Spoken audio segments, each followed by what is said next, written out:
Welcome, welcome to the second of our speaker sessions for Inspiration Festival 4, Expansion, Breathing Beyond the Known. And I am delighted during this session to invite in my very dear friend, Angel Deer, who will be sharing with us many things of his journey, including repairing our cosmic aura field with breathwork and ancient wisdom. But I know our conversation, like many others that we have, will touch on all sorts of areas. Now, before we get into our conversation, I would like to invite all of you here and all of you watching on the recording just to join us in a few breaths, to come into presence to this moment, wherever you are right now, before we begin. Closing your eyes.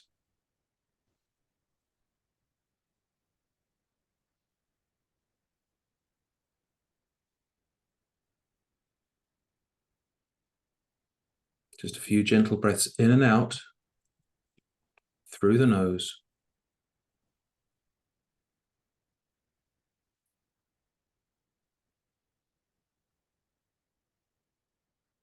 Maybe open your eyes and connect to the screen, to me and Angel, maybe to the people who are with you right now.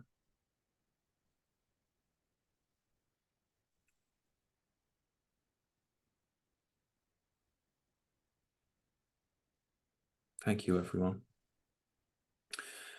Angel, it is such a pleasure to have you in our space again. I feel really, really honored to welcome you here. Thank you.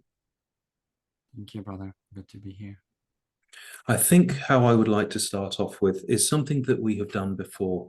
Now, before, when you've come into the Inspiration Festival, you have offered us a blessing, offered us almost a prayer for our endeavor to light up the world, to bring breathwork to people who really need it, to bring some medicine for those who, well, everyone needs a little bit of medicine. I'm wondering if you feel able to maybe say a few words of blessing for all of us who are connecting in this moment. Sure. Thank you, brother. Yeah, it's a way to just, set our own sacred space with ourselves, with the land we're sitting on. I see some beautiful greenery around some of you. Inviting and calling our ancestors, honoring our parents, our grandparents, those that came before us, that allowed us to be here today, remembering that we are on this long chain of wisdom and healing, calling for the directions, the elements, the east, the west, the north, and the south, the fire, the water, the air, the breath, and the earth, asking for their wisdom,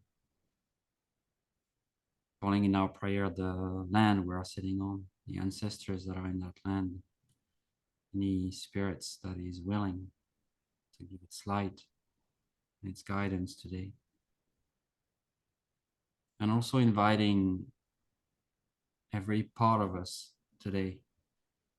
And maybe as you pray or as you connect, just allowing every part to be present, especially the tender part, the less loud part, the parts that wish to be seen and are not, wish to be heard and are not.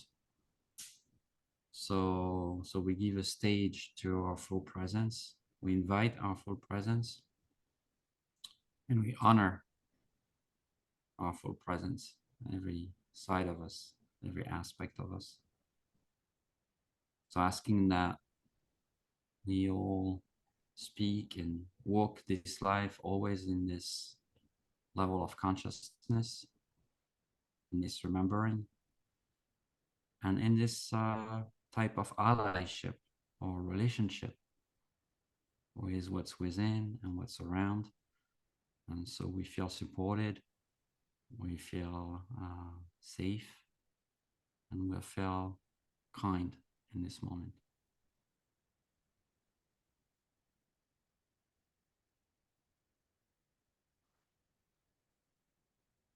Oh, thank you, Angel. Amen. I feel your words. I feel your words. So we're going to have a conversation. I will, of course, be leading and asking you some questions, but of course, this is a two-way conversation. If you wish to go somewhere else, if you wish to ask me anything, or if you wish to put a question out to our participants here, then please, I want you to feel supported in doing that. I'll come on to the title of your talk in a little while, but I think I'd like to start off with my request from you to start with a blessing and your role now as a spiritual teacher and leader, a person to many come to for nourishment and for learning. And I would like you to share a little bit about when and how you felt comfortable in this position of leadership, of authority. I know if I asked most people, would you lead us in a blessing right now? Most people would, run a mile from doing that. But because of who you are, your wisdom and your experience, you had no problem in stepping that role. I would love to hear how you became the person, the teacher and the leader that you are now.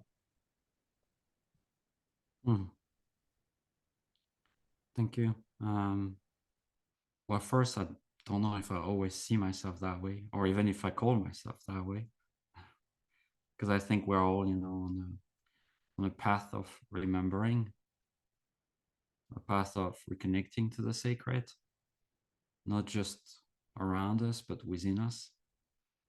And, I like those prayers because I feel very often it's easy to forget. It's easy to be entangled into the dramas of the world and our own drama, right? Our own stories. And so I've experienced, that's all what I can share. It's just my experience that when in my life I started to consciously call more often this part of myself, this part of the world, those aspects of the sacred. Everything is sacred in my tradition. There's nothing that is separated from creator, God, universe, however you want to call it. That somehow we do remember our true self more often. That we step out of our stories more often. That we get a reflection that is more clear, like we polish the mirror, we clean the mirror. And I guess to answer a bit more precisely your question, I think for a long time, at least for me, I was kind of hiding that because I was in the corporate world. I was in a very different type of environment. And I would go kind of pray, but hiding when I was praying. I would go connect to nature, but not really share with everyone what I experienced there. And at some point, I guess I started to share a little bit. To say, hey, I experienced this. So this is my experience of the world. And started to connect to people that were interested in that type of connection, in that type of life, really. Because for me, I don't see the spiritual life and a normal life, or the work life and the spiritual life. For me, it's just life. And I think the most important, and it's hard because I often get a lot of students that come to learn all those ways of reconnecting and remembering. But even after sometimes many years, and maybe I'm not that good a teacher, that's just the truth, but they still make the distinction. Oh, there is my work and this is happening, and I didn't get a chance to pray this morning or to do my practice. But it's really a story. It's a lie, because everything is practice, right? Everything is life. Everything is sacred. So at the foundation of it, we can't really separate it. This is the mind that is coming in the way and like to make distinction. So I like to see this practice, or even what I did, at the beginning of this session, more as a remembering. I did it as much for myself that for you guys. It's like, okay, let's remember myself. Let's call what I want to bring here to the forefront, hoping that it's happening, right, as I speak. And then when we walk that way, our life, uh, we have more space for life, for all of life, right? That's really what it is. I think one of the mistakes is to think that when we do that, we somehow get some kind of preferred seat, like in the theater, right? You're gonna get closer, you get the VIP seat with the creator, or you get some kind of shielding from, I don't know, illness or being human. It doesn't give any of that, and that's the trick, right? It is not going to protect us from illnesses, from losing people, from pain. But what it does is it gives us a different outlook on all of that, on all those aspects of life, and it gives a different container. I think it gives more space because it gives more heart. Often people, I have students that have been working for so many years now, and they sometimes they get through a very big life problem, as we call them. I don't know. They divorce, they get ill, their kids go crazy, something happened, right? And they're like, I don't understand. I've been doing all my prayers and I've been practicing. I'm giving so much to others. I've aligned myself a lot more than I used to, and yet this is still happening. Right? Yeah, welcome to life. Welcome to being human. And for me, ultimately, that kind of prayer or this type of remembering, this is the way I want to walk my life. It's not that it's better compared to those who don't. It's not that it's shielding me. It's not that it's going to protect me. It's more like, well, I have two ways of walking this life. One where I ignore this fundamental truth that we are all connected and we are all sacred, and there is consciousness in every aspect of life beyond just the human beings. And I want to have an experience of that and live in that type of connection. Or I'd rather live in a life that is not connected to that, and my choice is very clear. Right? But it doesn't potentially change the way we are loved or cared for by those sacred things. And I think that's really important to see that it's really a deep personal question of meaning, and how we give meaning to our lives and our relations more than specialness or uniqueness compared to others. I think that avoids a lot of pitfall, and also that, for me at least, that opens me to a lot of compassion to the others, what we call the others. And maybe we'll go more into that, because there's not really others out there. We're just one big family, and families are complicated, right? So and I think that's what we're trying to do. We're trying to live together, in a good way. And yeah, it's going to be sometime sad, hard, heartbreaking. And sometimes maybe even it feels like there's no meaning in some experience of life, right? Or some things that are happening in the world. And I guess that's where we sit most often, in this not knowing. Right? But I always felt like the not knowing in the no meaning is often more soft than the knowing. I don't know. A lot of people know a lot of things in the world, but it can be very disconnected, right? From themselves, from each other, from the natural world. It doesn't feel like the knowing we're in a society of knowing, right? Knowledge. We can just go on Google and basically learn about anything. It's amazing, right? When you think of it, our ancestors probably would be like, "This is crazy," right? And now with AI and all those things, right? It's like we're asking to more and more knowledge, and it seems to be the addiction that we have. But in fact, what we're really looking for is meaning, is wisdom, not knowledge. We want more meaning. We want more wisdom, and we think we can get it through more knowledge. Sadly, no, it's not going to happen that way. It doesn't, because if not, we'll be really wise today as a civilization. So the prayer, just to finish on that, the prayer invite us in this. My teacher always say when you pray, you're put back into your seat. You put back into where you're supposed to be, because you recognize that there are things that are much bigger, much more powerful, and impossible to understand that you are in relation to, and that are beating your heart, that are literally holding your life in their hand and can decide at any moment to swipe you out. And kind of sitting back there as the student of life is like a child, right? It's like, there's so much I don't know, and this is kind of exciting because there's a lot to learn. I feel it's a more exciting place to be than trying to know everything, thinking we can fix anything or control anything, which ultimately, right, is a great illusion of our time.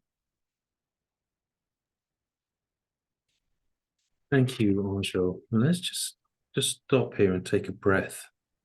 Please join with me, everyone, and feel all of Angel's words and wisdom and energy landing with us.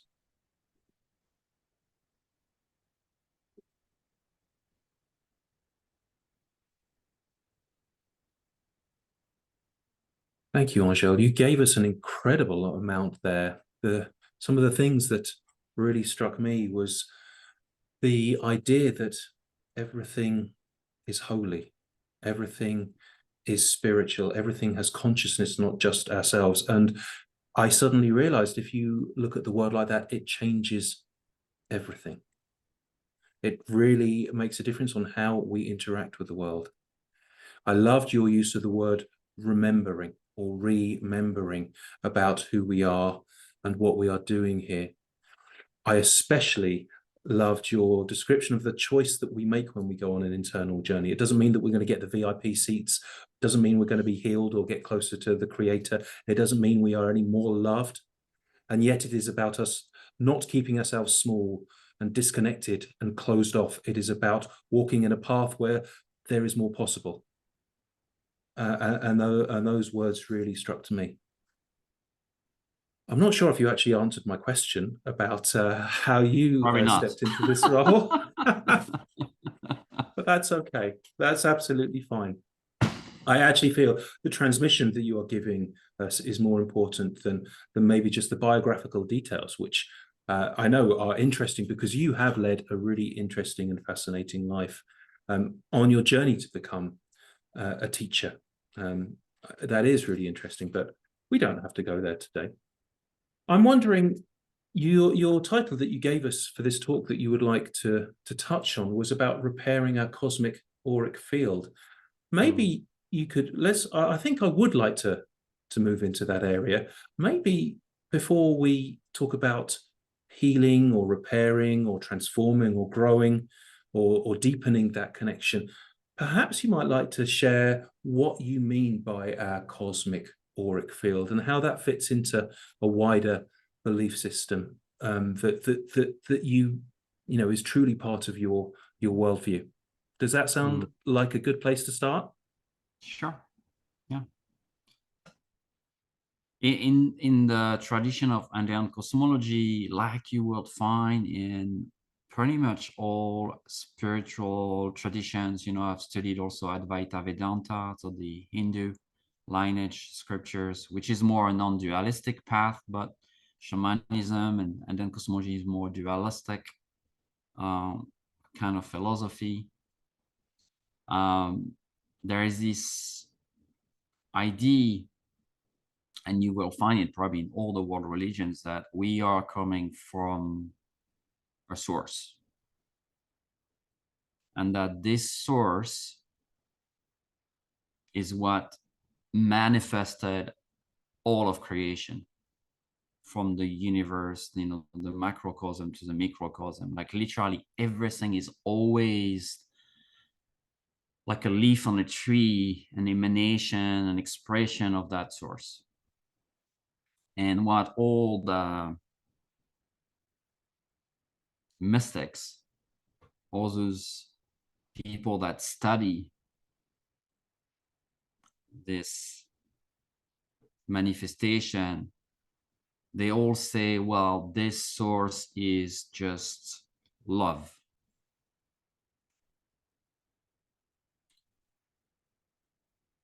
If you just sit for a second about that, with that, and look at the world, or even look at yourself in the mirror, or look at your closest relationships, do you see that? Do you always feel that? Because I don't. I don't always see it, right? Sometimes like, really? That's what's behind that, is love? And then when you really sit a bit longer, you can always find it. That's my experience.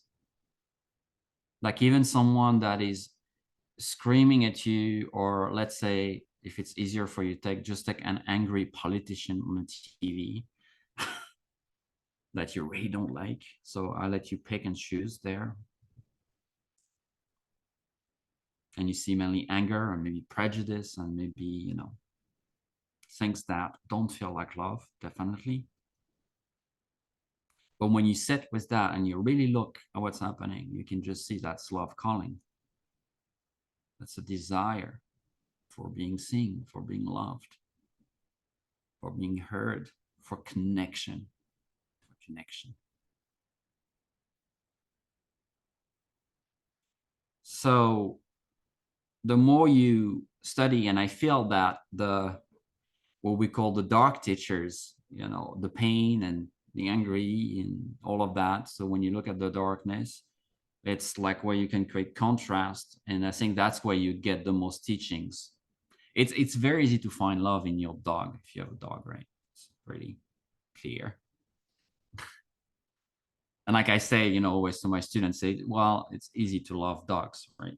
Hopefully, maybe you just like cats. But the real exercise, the real game, is to get to love what's unlovable. It's very hard.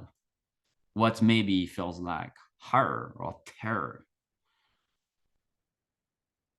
How do we do that? Well, we need to go deep into that exploration of what we are, what is really there. So if I come from that source that is just love, that is about connection, creation, you know, the first words in the Old Testament, in the Hebrew Bible, it starts by, and she created creation, so she could create. She, by the way, so she, so it's a feminine plural, so she was an S in the Aramaic. And she's, well, it's like a bunch of women, right? They created creation so they could create, right? So that's the first act of the creator. And the breath onto the calm seas, and then the words, you know, every text, every spiritual religions, in Buddhism, in Hinduism, you're going to find this kind of moments where somehow there was this thing that was full potential of everything, and it started created from that, and everything came out of that belly, that womb of the universe, right? So if you follow that line of thoughts, and you can disagree with it, by the way, you can think that maybe creation came differently or from different kind of source. But that's not what people that study the source says. And it's beyond religion, by the way, because you find it with native people, and you find it with the great religions, and you find it with all the spiritual traditions. So, let's say you're a scholar of that, you will kind of probably see that, well, it came from that love. And so I came from that love. So this is what I am. And this is all there is. Now I have an experience, a personal experience, probably of myself, without even thinking of anyone else, that this can be love, this back pain, this feeling in my heart right now when I'm really upset or angry or triggered or shamed or afraid.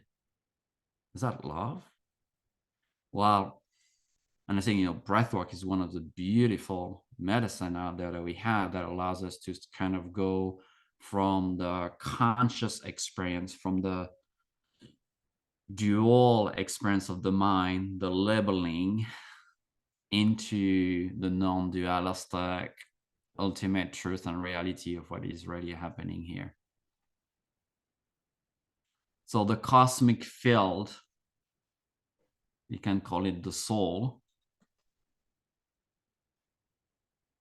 is what we're born with or from. That's where we're returning. I truly believe, not because anyone told me or it's written in a book, because that's been my experience, that it is just love. It's a very high vibration. It's cosmic. It's ancient. It comes from beyond the stars. It is the stars. That vibration is my ultimate potential, because that is the vibration that is my source. So I'm like the leaf on the tree, and recognizing that I'm not the leaves, I am an extension of the tree. I am the whole tree, even if I'm this wicked, funny leaf somewhere. Right? So I'm that extension, right? But somehow I came out of the womb. I lived my life. I experienced the world. And as I experience it, I'm confronted with things that don't feel like love. And what happened when that happened, usually, well, I fall into that belief. I start to believe that story of the world, that story of pain, that story of it can't be love. I'm not just all love. And when we look in the mirror, we don't see the same thing as when we look at our dog or the sunrise or the baby, right? But that's all there is there, right? So what happens is really what interests me, not only what happens, but how do we return to the original experience? Why do we have even to return there? We can even ask the question, why are we doing this? Does it matter? Where does it go? Where does it lead? Also, where does it go if we don't do that? What happens if we don't do that? My teacher often said there's only two paths in life. He said there is love, and then the other path, all the other paths are going to be a search for the first path. So I say you choose. Well, you can search. Oh.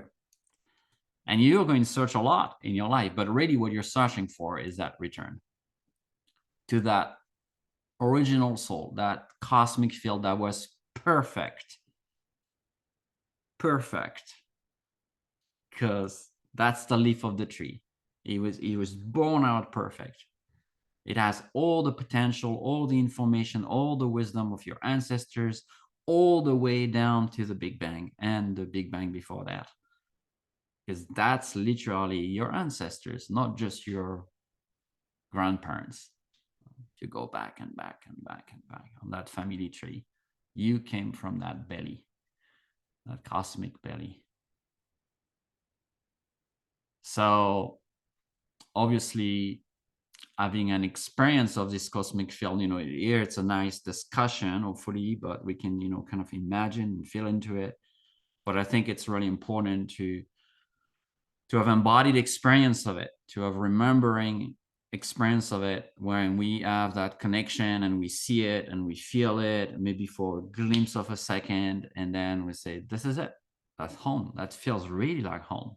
It feels so different from my life. Maybe it feels so different from what I call home, but somehow it feels more true than anything else I've experienced in my life. And for me, that's what it is. And that's the quest. And that's life. That's the prayer. That's this constant remembering, because we're always going to forget, and that's why we're here. We're here to remember that, to return to that. That's where we're going anyway. At some point, we're going to be taken out and put back into it. So, either we believe or not, we do the work or not, that's where we're all going. Thank you, Angel. That was a really deep exploration of just the topic of your talk about our cosmic auric field, about how it is love, and that is the source that we are trying to get back to. I love that teaching. We are either on the path of love or we are going to be searching for it. I've never heard that before, but it sums up so perfectly for me, the meaning of why we are here. Let's move slightly into breathwork, about how we can repair, how we can, integrate our cosmic auric field, our search for source, for love, with breathwork. And I'm also interested in how breathwork, or in the role or the position that breathwork plays in some of the lineal, indigenous, shamanic teachings that you have studied. How does breathwork repair our search and our source and our love, and how does that show up in some of the traditional teachings that you have studied and learned and now embody? Yeah. So let me just step back just to introduce that, just for one little concept that I want to bring into that. So when we experience trauma, pain, hurt, there is crack. That's from that tradition that says there is cracks that appears on this field. It get cracked. When it cracked, the experience of life change. We might feel not as safe. We might feel not as happy, not as joyful. We kind of lose some of that initial feeling, some of that truth. On a more deeper shamanic perspective, and it's not really the topic today, but it is the place where negative energies, entities, demons can enter through those cracks. And it's a bigger topic. But you probably know people that had a very, very difficult childhood or experiences in their life, and then they're going to be really carrying a lot of pain, and it's going to be reflected in the way they are, because there are a lot of cracks and things entered. There are a lot of things that can crack our field, including abuse, drugs, alcohol, many things that can change that vibration, right? Even information, what we read about, what we listen to, violence, images, things that are far from that vibration are usually going to damage it. And then we become that, right? So we are this constellation of consciousness. Some aspect of our consciousness are, I don't like to use the term pure because it sounds like the rest is impure, but are clean or original from the original matrix, the original instructions of the world. And some are things that we've learned or we've acquired. Sometimes we didn't. It's not like we went to school and we learned about it. Life just taught us. So in the Indian cosmovision, the breath, which is the air element, the wind, is connected to the north in the medicine wheel, which is connected to the season of the winter, which is connected to the top of the mountain, what we call the Apus, the great mountain, the big ones, the ones that have snow on top, like the elders, white hair.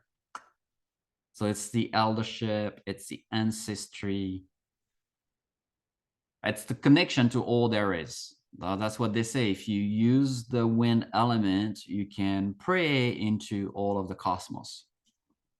Now bring that in. If I use my breath in, I can connect to all the parts, all the elements of that cosmic field. So I'm going to connect to aspects of myself that are beautiful and healed and loved, and that's going to feel really nice, right? We all have those experiences in breathwork that feel very orgasmic or very light or very beautiful. And then we are going to connect, because that's the bridge into all there is. It's a bridge into all of creation, into aspect of the self or the collective that are in pain and in suffering. So that's the bridge medicine. That's the connector medicine. In fact, before praying, when we are with my teachers on a sacred site in those mountains in Peru, what we do is that we create a kintu, which is 3 coca leaves, sometimes 4, sometimes 5. So we put a few coca leaves together, and then we put them in front of our breath, and we breathe our prayer into the directions. We breathe it to the mountain, we breathe it to the waters, we breathe it to all aspects of our self and prayers that we want to call into manifestation. So that's the first thing we do before we do anything. We breathe into the direction. We breathe into the what's called the wakas, the great forces, the great mountain, the cosmos, the sky, the sun, the moon, right? And we don't always speak it first. We mainly breathe it. So I feel like this is one of the way we can call that connection back, and the way that indigenous people are still using it. There is this breath in Native American traditions. Some of the Lakotas people I've studied with, you know, we ask for the wind to carry our prayers to the Creator. We ask for the wind to come into our ears and our hearts so we can hear the prayers of all our relations. So that breath, that wind, is this connection, right, to all my relation. And when I say that, I'm not meaning just the trees or the plants and the other human beings, but literally also my relation from the invisible realms, spirits, guides, ancestors, you know, cosmic forces, archangels, sacred geometry beings, like literally everything you want under the sun. So the breath is that first point of connection, right? And there are many, many practices around that wind and that breath, from smudging and cleansing and using herbs and plants to carry that message. You know, cedar is one of them, but there's other plants that we use for messaging, sending the prayers, right? Cedar tree and cedar herbs and plants is one of the main one that they say make the prayer perfect and make it receivable by creators. So we always pray and put some cedar in the fire in order to have that prayer transmitted. carried to the creator. That's, you know, kind of sounds maybe, I don't know, hopefully it connects most of you, or it can sound a little bit out there. But you know, there is also, I think, for me, and I don't know if you know that, but every time you take an inhale, 50% of that oxygen is coming from the Amazon rainforest in Brazil. Half of the oxygen on the planet from those trees down there. So we can do even just a much more physical connection to that breath, right? And what it brings to us and how it connects.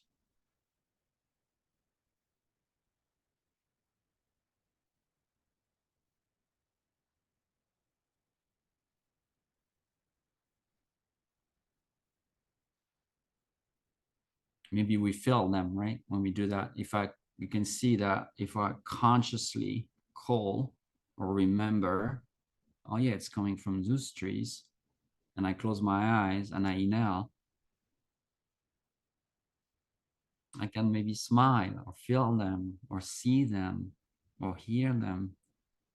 I can connect, and if I am connected, I care. Why do I care if I'm connected? Because that's the secret in me that recognizes the secret in them. We see source. We see that cosmic field that's not just around me, around them. We are home together, right? It feels nice. Feels good.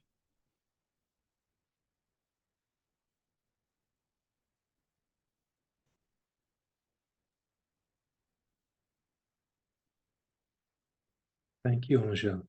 That was a very powerful answer to that question. And really how our breath does begin to reconnect, to repair, to make whole again. Are there other practices, like specific practices that you might use or recommend or share with us to help us connect to that source, that to resource with us for ourselves? Well, I think, you know, I think the first thing, and that's probably the most important, is to be able to recognize quickly that you are not in that vibration, that this is not the original instruction. The ego gets a lot in the way. You know, we want to be right. We want to be heard, and you know, we might keep going with whatever stories is going on in our mind in this moment. So we need to slow down a lot, because we cannot catch the things when we go too fast. We won't even see it. We'll be all day just angry at something. But if we were to sit with it, or even if we were to see ourselves and watch ourselves, we'll be like, hey, you're far. You're lost in the woods. You're searching. So I think it's really important to slow down. And, you know, how do we do that in the world we're living in? Well, we need to cultivate it. We need to put it on our schedule. If we have a busy schedule, I always say, well, yeah, you have a busy schedule, make it more busy with that kind of practice. You need to put it there. So it's mandatory. It's like, I don't know, making your taxes, or, right? It's like there's a deadline, right? So I have to do it, but it has to be as important, if not more. So we need to remember ourselves. We need to put there somewhere those practices of remembering.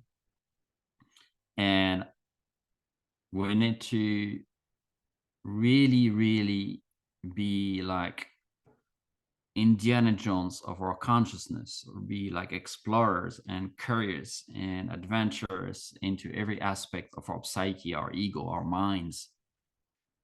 And really, you know, I used to be, I was a veterinarian. I trained, you know, in medicine and surgery. And one of my favorite practice was dissection, to dissect things, to open them. And, you know, maybe people are like, ugh. And one of the reasons I love it is because the more you dissect, the more there is, and the more you open, the more there is. And it's like this infinite unraveling of details and magic. And in fact, the further you go in, the more it becomes really crazy and like incomprehensible. Like probably if you go into the sky, right? You can look at the sky and then you take a telescope and then you take a micro and special telescope and you start seeing things that feels like God to me. So we have to dissect, and explore every aspect of our psyche, especially the things that we think is who we are. Not the thing that, this, I don't like it, and I don't really want to be like that, but this is who I am. I believe that way. I think the world is that way. I think this is what's right and what's wrong. I think those people are on the wrong side of history and I am on the right side. Really things that are core to our belief are the hardest to explore because we assume they are part of the original instructions. They are part of this cosmic field. If you start embodying enough of that part of the story that is not yours, that is in fact ultimately false and is going therefore to create pain in others or in you, you're basically bowing and praying to the crack in the field. You are acting from the crack. You are acting from that place. So I think it's really important to say, okay, this is what I've been doing so far. Is this me? Is this true? Is this love? And you're going to see, at least that's what I discovered for myself, and which is, terrifying in most aspect of it, but also eyes opening, that a lot of the things that we think are who we are in fact not. We've learned them. Or they are so embodied across society, across this Western culture, that we think they are normal and they are okay when they're not. And so I think, as you do that, it's really important to be very resourced. And I know in Breathwork, we talk a lot about that, to have enough resource to go into those exploration, right? So to also cultivate joy and fun and goodness, because that's the source. The source is in pure gratitude. It's just gift. It's just creation. It only knows how to create. It doesn't know how to destroy. It doesn't know how to, do anything else than love. So we need to cultivate those moments so we have enough space that say, okay, now I'm going to start really looking at this pattern. Well, we need space for it, right? I might want to breathe with it. I might want to start praying to it. I might want to do a different altar, So we have the space to explore that. And we need to be patient, which is something that I don't think we have a lot in our world, because things go fast. We're not patient. They kind of go together, right? But we need to take it really slow. Because the source has its own speed, it has its own wisdom, and there's nothing you can do to make it come faster. It's literally like planting a seed and screaming at it to grow faster. Or coming every morning is like, there's no leaves yet. What's happening? There must be something wrong with the seed. That's what we do to ourselves, right? And there's something wrong. This can't heal. We forget that there are speeds of healing and transformation, and those cracks that are often present for a very long time in our bodies are going to take as much time to heal that we took time to nurture them and develop them without knowing. Maybe it took 20 years to realize, well, it might take 20 years to get out of it. So we trusting, that there is something much bigger, much more powerful that is in the what we call the healing process.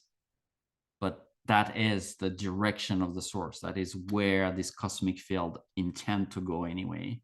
So the kind of more step back while being present and attentive to what's going on is going to help healing usually faster than intervening and trying to fix, which is when you think of it, not from source, from the crack, right? This attempt to heal constantly is not kind most often. It's not loving very often. So how can I heal pain by putting more pain and negativity on it? Wouldn't it be love that is needed? And love is kind, love is soft, love is slow. So is this my way of looking at it and approaching it? Right? I have no idea if I answered your question, brother. Angel, you did. There was some very profound lessons you gave us there. First of all, to slow down, because if we go at the current pace, then we are not open. And that really reminded me of an old Buddhist meditation koan, or saying, meditate for an hour a day, unless you do not have enough time to meditate an hour a day, in which case meditate 2 hours a day. Mm. And then there was the advice to be brave and to explore and to go curious and to go to those spaces, especially about ourselves and especially into the meaning of ourselves, and to question everything. And then there was the advice of being patient, because source, creativity, love has its own speed and we cannot rush it. And I love the metaphor of screaming at a seed to grow. That really, I love that. Well, that's what we do, right? To ourselves and to each other, right? Someone is not healed or something's wrong. We just ask them to just somehow get to it, change, to be different. We don't trust the way. We feel like, but that's this God complex we have. We're not in our place. Once we know we are in connection to something way more powerful, we're in relation to it because there's no other way. And that I know it's walking beside me at all time, I can really chill. But I need to have an experience of that, right? I need to feel that, to trust that. And it's hard. I think one more question for you before we close our session today, because already we have been talking for almost an hour. And that is about hope. For many people right now, they are in very challenging situation. Things may feel a deep struggle. And for many who look around in the world around them, they see division and chaos and war, and there is a lack of belief. There is a lack, there is even terror and fear, and everything that leads to. So I would like to ask you, from where you are as a student of source of love, do you feel hope in the future? Do you feel bright about what is coming? Do you feel that everything is going to work out? What define workout, right? For who? For the earth, for the cosmos, going to work out because it's working out. For our civilization, our way of life, I don't know. Is this working out? So, when we think of hope, it's kind of a self-centered, human-centered emotion. We hope to be saved, right? Because we deserve it, I guess. We're special. And indeed, there is the terrifying and at least heartbreaking collapse of so many species, kins, our families, extended families. There's not a day that passes where a species doesn't disappear that we'll never see again. And there is tremendous amount of loss and therefore pain and grief, in the system of the earth.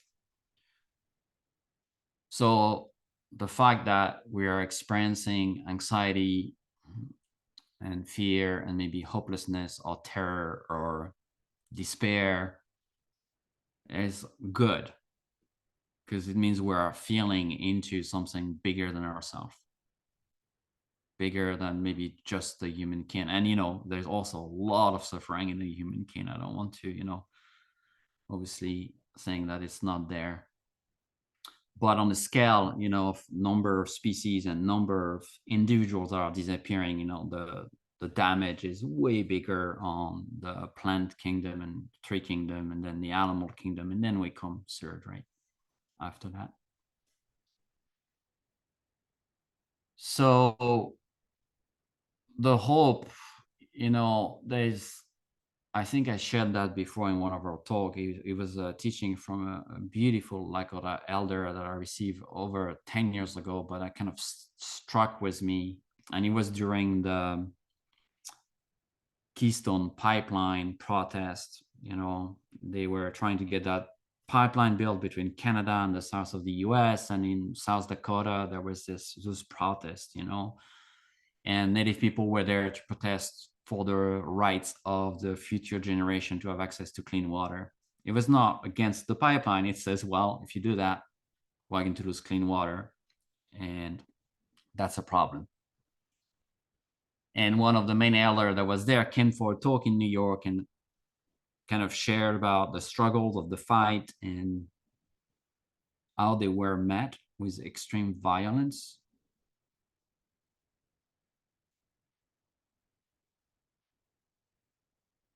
It was heartbreaking. It's really sad. It's people here putting their life on the line. Even someone said, why would you just put your life on the line? They say, well, I'm ready to die for my mother. This is our mother that's being attacked. Won't you put your life on the line for your mother? There is a depth of connection there to the natural elements in Native people I work with. It is very hard for us to embody to that level of connection. So imagine the level of pain and the level of emotional distress that they experience compared to even what we experience, right? And someone asked, say, do you have any hope that you're going to win this, that this pipeline is not going to be built? Do you have any hope? And he looked at the person and said, well, I don't know, because we don't have the word hope in our Lakota language. It doesn't exist. I understand what you say because I speak English, but in my language, we don't have it, because we have prayers and action. So we don't need hope. We have prayers and action, so we don't need hope. That stuck with me. So no hope, no hopelessness, doesn't really matter. This question doesn't need to be answered. What needs to be answered is prayers and action, which are one and the same too, right? Because your actions are your prayers manifested. You pray not just when we open the space today, we pray when we utter words, when we do any things, when we take any step on the earth. That's a prayer. Depends how we take the step, what we say, what we do. So I say, yeah, reconnect to your prayers, which I believe for us today in the world we are in is deeply experiencing that sacred bond connection we have with all there is and nurturing it. So yes, there is terrors and there is dramas and there is pains and there's all that in the world, but there is beauty. And there is so much of it. Right now, it's the fall coming here in the Northeast, but I was sitting yesterday looking at all my raspberries that are kind of going, because they're preparing for fall.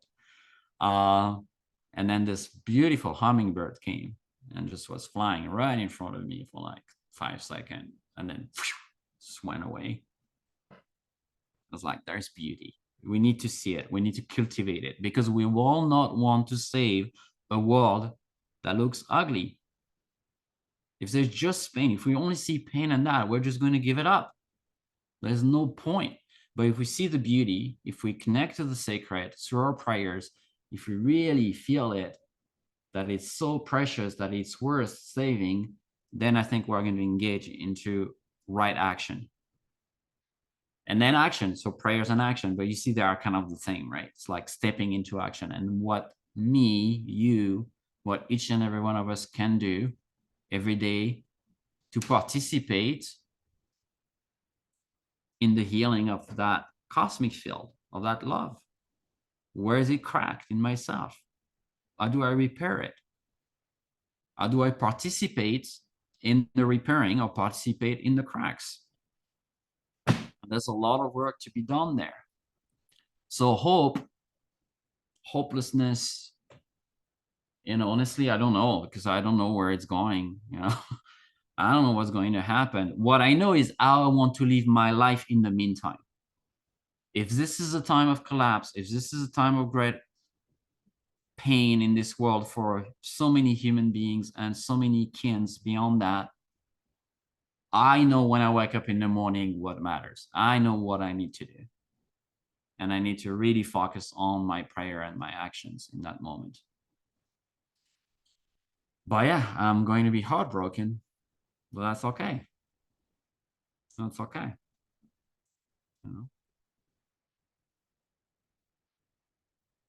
Angel, what a powerful way to end our time together.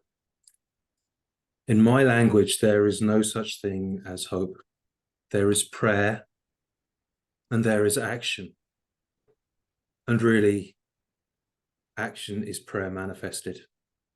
And I may be heartbroken, but I will still live my life.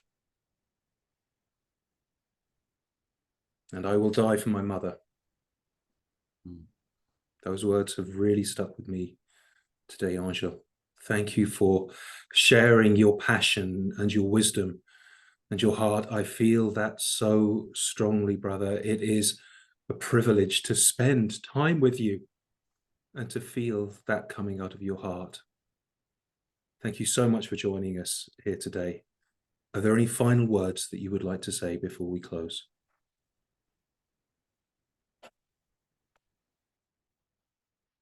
I think ultimately that we are afraid of softening. Why don't we choose love, right? It's like, for me, it's always like, why do we not choose it? It's just so nice feeling. It's such a nicer feeling. It's like, where I want to punish ourselves, right? Why do we feel that we have to be so hard with ourselves and each other? Why do we want to experience this disconnection and self-connection? What are we so afraid to feel in ourselves? If I soften, if I get really soft, I let down all the armors and the barriers, what is terrified inside of me to be there without this protection? That's the question. At least that's for me, right? Because I'm like you, right? It's like I do these things. So it's like, what is there in the back that I haven't seen yet that is telling me I need all those armors and swords in front of me so it's safe?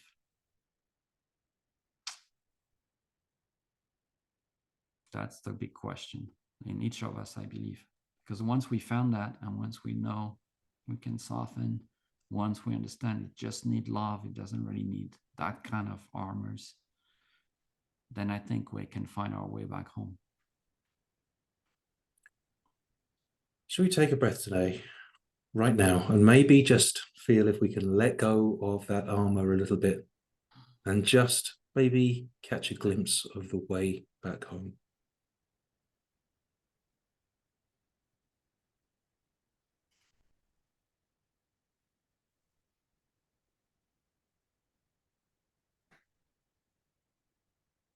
Thank you, Ansha.